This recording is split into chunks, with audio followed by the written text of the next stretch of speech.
You cannot see me, for I am the Box Bandit. Ah, shit.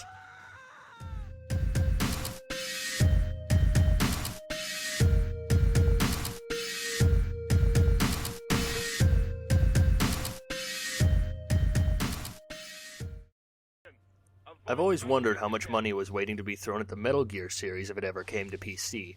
It must be a metric ton, because the popularity of the game throughout the communities in which I reside puts the series at near deific status. Well, Metal Gear Rising, a somewhat spin-off series developed by Platinum Games, the legendary creators of Bayonetta and Vanquish, hit the Steam shelves recently, and marks Platinum Games' first attempt at bringing one of their titles to the PC gaming scene. Given the nature of the name behind the title, and the fact that other situations of first port have gone horribly awry, we have to ask, was their effort successful? I admit, I'm not a huge fan of spectacle fighters, mostly because many of them get stale rather quickly. Repeating the same combos over and over again just isn't something that appeals to me. Maybe all the excellent games that manage variety have just spoiled me to the genre, or at least spoiled me to a large part of them. Metal Gear Rising: Revengeance places players in the shoes of the series' famous Raiden. Raiden is a cyborg, part machine, part organic, and all kick-ass ninja. The game opens with him now working for a private military contractor with a contract to protect a diplomat, which quickly goes awry as an unidentified group attacks their convoy and kills the diplomat, though that all happens through a series of long cutscenes and high-action sequences.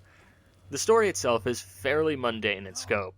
Revengeance is a tale of revenge as a response to someone else taking revenge. So you're revenging after the fact that revenge occurred. Or something.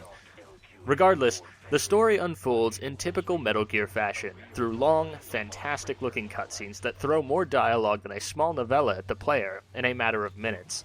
The story brings up some interesting points, and characters like Monsoon and Jetstream Sam pack a philosophical punch behind their dialogue that was unexpected. Combat, on the other hand, is where MGR really shines. The game relies on a fairly traditional light-heavy attack system, allowing players to interlock combos for devastating effects.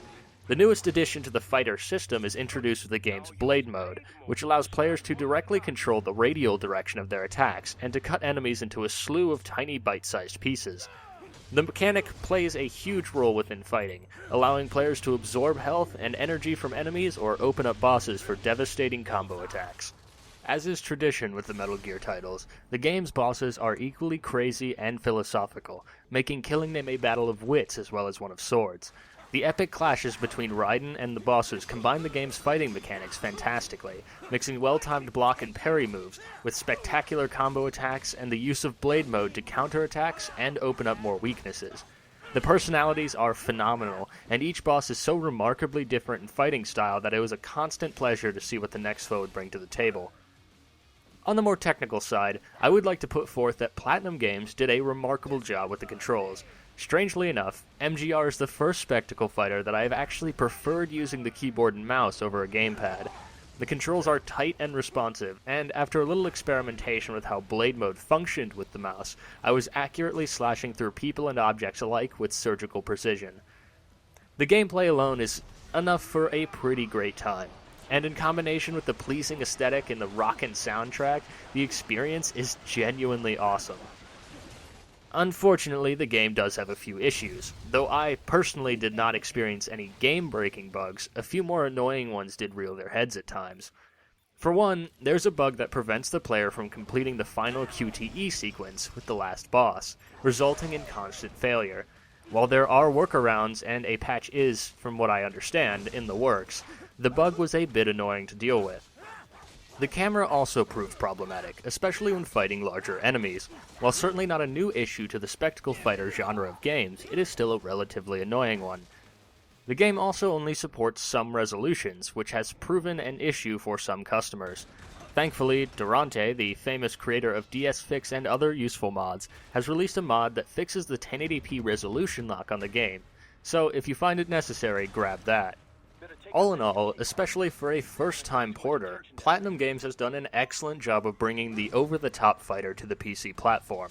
After having had doubts about the game, it is a breath of fresh air to receive the product in such great form, and I plan on spending a great many more hours slicing and dicing my way through its cybernetic inhabitants. The game offers a good 10 to 12 solid hours of gameplay, comes with all of the currently released DLC, and has plenty of collectibles and throwbacks to the series it hails from. Metal Gear Rising from Platinum Games and Konami gets an 8.5 out of 10 and is available now on Steam for $30 or your regional equivalent. Until next time, stay awesome, and cheers.